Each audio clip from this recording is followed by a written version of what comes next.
Anne Radcliffe was a British author and pioneer of the Gothic novel. Known for her works like The Mysteries of Udolpho, her long descriptions, suspenseful plots, and exploration of the sublime influenced the genre significantly and inspired countless other writers. In A Sicilian Romance, one of her following novels, the secret of a family drama of the castle of Mazzini, she masterfully uses the setting as a backdrop to amplify the narrative and the inner turmoil of the characters. And as Patricia Cornwell aptly said, the setting must become as such part of the plot as the characters themselves. This principle can be found deeply rooted in Sicilian romance, and here's why. For instance, the use of setting can be seen as a tool to drive a narration in the subtle manner. On the one hand, Radcliffe takes advantages of weather conditions and natural events to help advance or take shortcuts in her storytelling. We can illustrate this idea with two main examples. The first one being the eruption of Mount Etna, which killed a handful of Madame de Menon's family members. This event later has consequences to the main storyline, thickening her lore and adding openings for the author to follow her narration.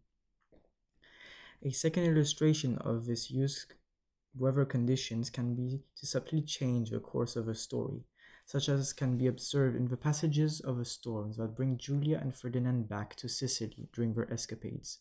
The storm can be seen as an invisible barrier the writer uses to enclose her writing to keep the plot contained in an already fertile landscape, to avoid longer descriptions of scenery but truly focus on the action.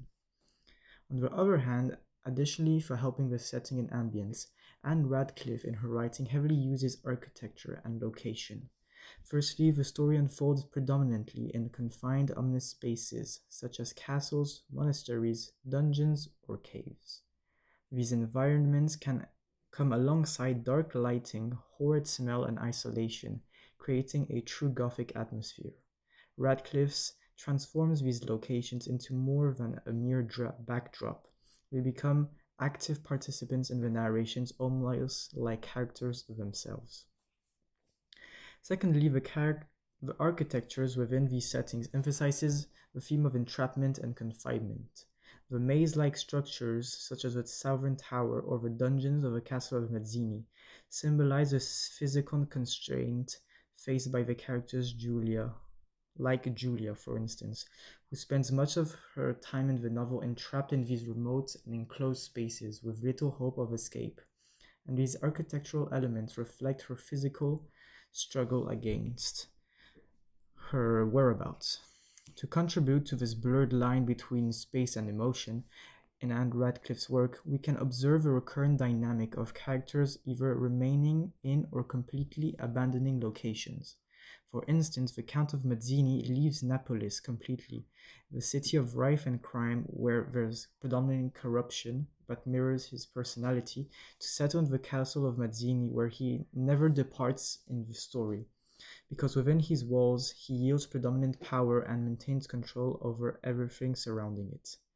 On one hand, he left only one time the castle during the story to retrieve Julia back from the monastery, but his powers and authority were superseded by the higher power of the Catholic Church, imaging his lack of power outside of his control. Another example of this game can be seen with Madame de Menon, who consistently served a higher authority, whether in the castle of Mazzini or the monastery, and she remains in these spaces until her situation is altered by the return of Luisa de Berdini, and her powers and richness goes back into her hands.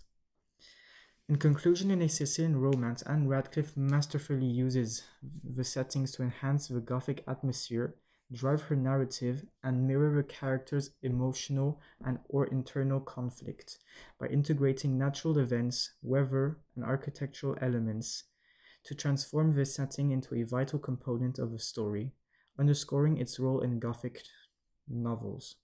Through this, she demonstrates and the truth of Cornwell's observation that in the great storytelling, the setting becomes an integral part of the narrative as the characters themselves.